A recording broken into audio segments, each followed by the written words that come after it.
একটা military force ব্যবহার করে এখানে ওনারা মানে কোনো সাইড এসপার ওসপার করবেন বা জিতে যাবেন, এটা কিন্তু ক্লিয়ার হচ্ছে না। এবং ইরানের ভেতরে যারা বিশ্বাস করতেন যে ডায়ালগের মধ্য দিয়ে কোনো প্রকার সমাধান সম্ভব, তারা আরো কোণঠাসা হয়েছেন। বরং যারা স্কেপটিক ছিলেন এই মেমোরেন্ডাম অফ আন্ডারস্ট্যান্ডিং এর ব্যাপারে, তারা আরো শক্তিশালী হয়েছেন। উপসাগরীয় অ্যালাই যারা আছে আমেরিকার, তারা প্রচন্ড চাপ দিয়েছে ট্রাম্প অ্যাডমিনিস্ট্রেশনের উপরে যে কোনো অবস্থাতেই পানি শোধনাগার, ইলেকট্রিক গ্রিড এই সমস্ত টার্গেটে অ্যাটাক করা যাবে না।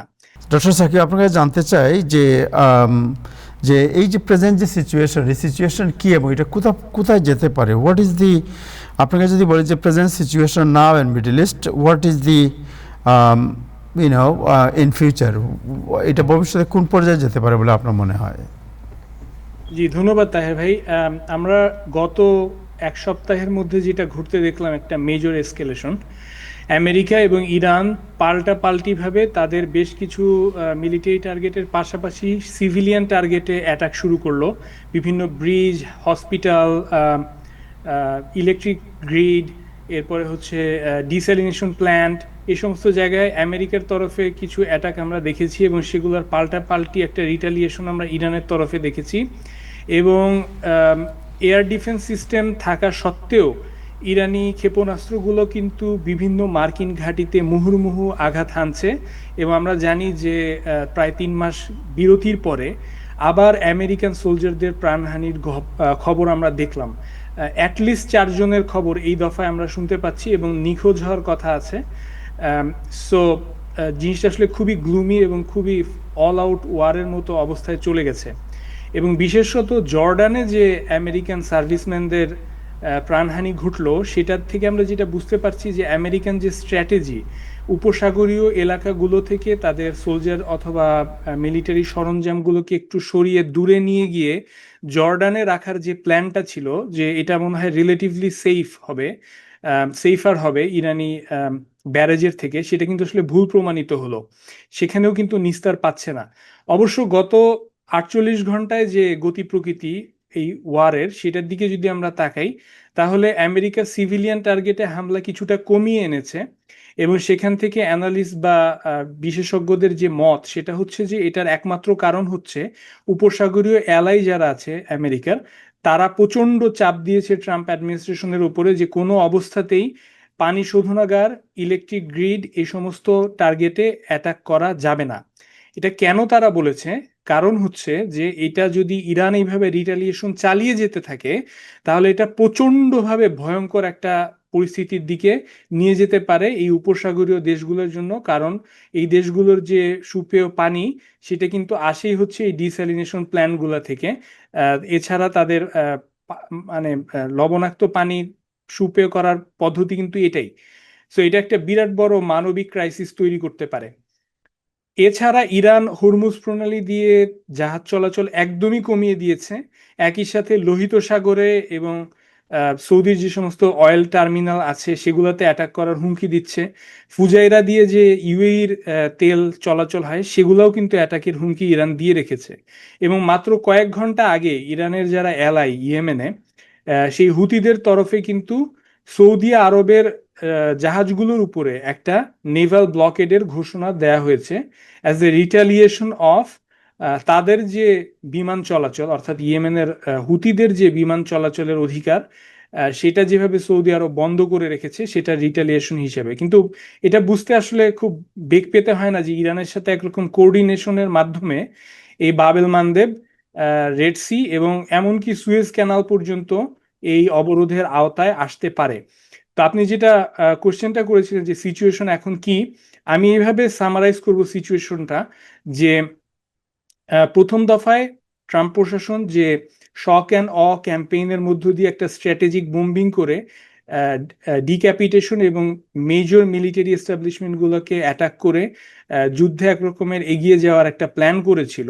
পরবর্তীতে সেটা ব্যর্থ হওয়ার পরে তারা নেভাল ব্লকেট দিয়েছিল।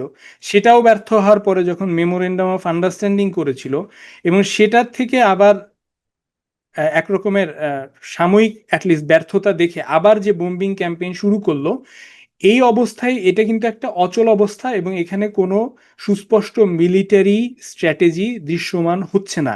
একটা মিলিটারি ফোর্স ব্যবহার করে এখানে ওনারা মানে কোনো সাইড এসপার ওসপার করবেন বা জিতে যাবেন, এটা কিন্তু ক্লিয়ার হচ্ছে না। এবং ইরানের ভেতরে যারা বিশ্বাস করতেন যে ডায়ালগের মধ্য দিয়ে কোনো প্রকার সমাধান সম্ভব, তারা আরো কোণঠাসা হয়েছেন। বরং যারা স্কেপটিক ছিলেন এই মেমোরেন্ডাম অফ আন্ডারস্ট্যান্ডিং এর ব্যাপারে, তারা আরো শক্তিশালী হয়েছেন। আপনি কি মনে করেন যে is there any possibility to আপনার any kind of peace agreement or any dialogue going on? Naturally যেটা হয়, যে কোনো যুদ্ধের মধ্যে একদিকে যুদ্ধ চলতে থাকে, আরেক দিকে হচ্ছে ডায়ালগ চলতে থাকে। হ্যাঁ, নর্মালি এটা যে কোনো যুদ্ধের ক্ষেত্রেই এটা হওয়া খুবই স্বাভাবিক, যেমন ইউক্রেনের ক্ষেত্রেও আমরা দেখেছি, এবং আরো বড় বড় হিস্টোরিক্যাল কেসগুলো তাই। তো এক্ষেত্রেও সেটা ঘটার সম্ভাবনা যে একদম নাই সেটা না। যেমন আজকেও secretary of state Marco Rubio বলেছেন যে ডিপ্লোম্যাটিক পথ তো খোলা আছে এবং আমরা সেগুলো করব, ইরানের উচিত ডিপ্লোম্যাটিক ইয়েতে ফিরে আসা, মানে নেগোসিয়েশনে ফিরে আসা। তো সেটা যে ডিফিকাল্ট, মানে সেটা একদম অস্বাভাবিক তা না।